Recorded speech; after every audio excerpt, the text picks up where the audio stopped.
Hi, I am Dr. Shivam Khare. I am working in Sir Ganga Ram Hospital as a gastroenterologist and liver specialist.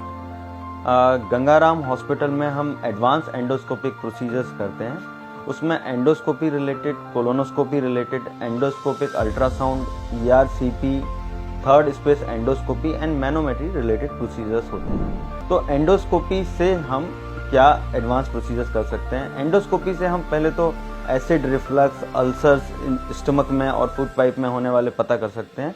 इसके अलावा liver disease में होने वाली bleeding जो food pipe में veins और stomach में वेन्स के डायलेट होने से होती है, जिनको वेरिसेस बोलते हैं, उनको कंट्रोल कर सकते हैं, उनको बैंड कर सकते हैं, ग्लू इंजेक्शन कर सकते हैं, कॉइलिंग कर सकते हैं। साथ में जो स्टमक में होने वाले कैंसर्स और पॉलिप का पता कर सकते हैं। साथ में पॉलिप्स को एंडोस्कोपी से ही रिमूव कर सकते हैं। कोलोनोस्कोपी से भी हम अल्सर्स के बारे में पता कर सकते हैं, इंटेस्टाइन की होने वाली बीमारियां, टीबी और कैंसर्स का पता कर सकते हैं, और भी कई तरीके की बीमारियों का पता कर सकते हैं। साथ में अर्ली कैंसर्स का पता कर सकते हैं, पॉलिप्स को पता कर सकते हैं जो लेटर स्टेज में जाके कैंसर में कन्वर्ट हो जाते हैं, और इन पॉलिप्स को कोलोनोस्कोपी के थ्रू अर्ली स्टेज में ही रिमूव किया जा सकता है। फिर इसके बाद एंडोस्कोपिक अल्ट्रासाउंड। एंडोस्कोपिक अल्ट्रासाउंड से हम गॉल ब्लैडर और कॉमन बाइल डक्ट में होने वाले स्टोन्स को पता कर सकते हैं। इवन जो स्टोन्स अदर इन्वेस्टिगेशन में डिटेक्ट नहीं होते, छोटे स्टोन लाइक माइक्रोलिथ स्लज, उनको भी हम एंडोस्कोपिक अल्ट्रासाउंड से पता कर सकते हैं, जो गॉल ब्लैडर और कॉमन बाइल डक्ट में मिलते हैं। इसके अलावा पैनक्रियाज की बीमारी, एक्यूट एंड क्रोनिक पैनक्रेटाइटिस को हम एंडोस्कोपिक अल्ट्रासाउंड से पता कर सकते हैं। साथ ही साथ gall bladder, common bile duct एवं और पैनक्रियाज के कैंसर्स को हम पता कर सकते हैं एंडोस्कोपिक अल्ट्रासाउंड से, और उनसे बायोप्सी सैंपल भी ले सकते हैं, जिससे डायग्नोसिस कंफर्म होती है।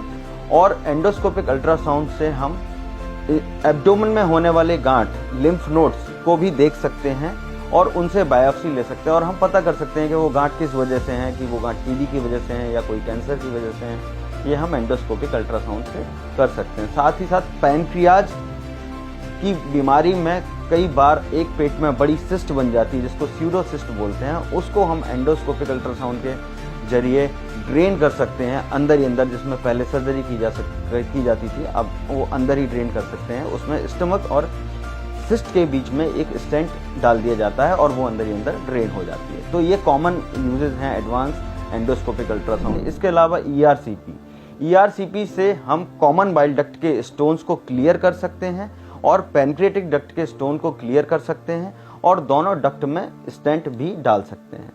और जब कैंसर की वजह से ये डक्ट ब्लॉक होती हैं तो इनमें स्टेंट डाल के पीलिया को कम किया जा सकता है। तो ये ERCP के थ्रू किया जाता है।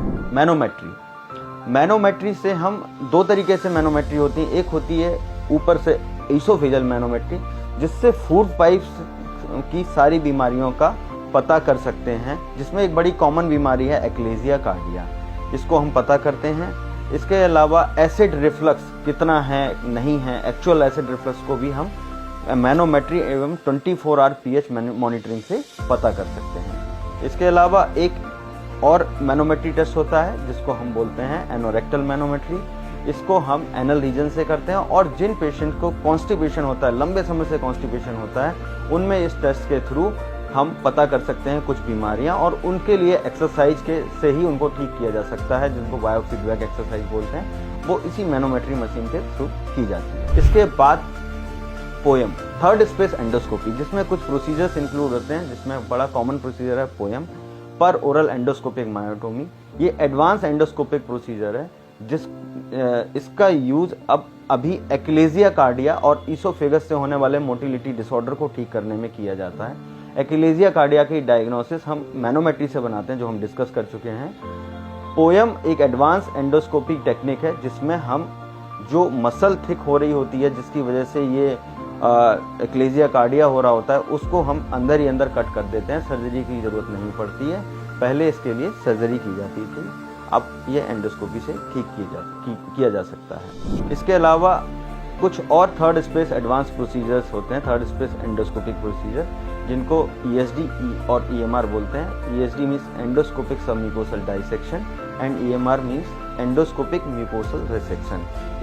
इन प्रोसीजर्स के थ्रू हम इंटेस्टाइन में होने वाले लाइक फूड पाइप, स्टमक और लार्ज इंटेस्टाइन में होने वाले अर्ली स्टेज कैंसर को एंडोस्कोपी के थ्रू ही रिमूव कर देते हैं, जिनके लिए पहले सर्जरी की जाती थी। इवन इनको डायग्नोस करना बड़ा मुश्किल होता था पहले, जिसको जो एडवांस स्टेज में डायग्नोस होते थे, जिसमें सर्जरी की जाती थी या फिर कई बार सर्जरी करने की स्टेज भी निकल चुकी होती थी और पेशेंट ठीक नहीं हो पाते थे।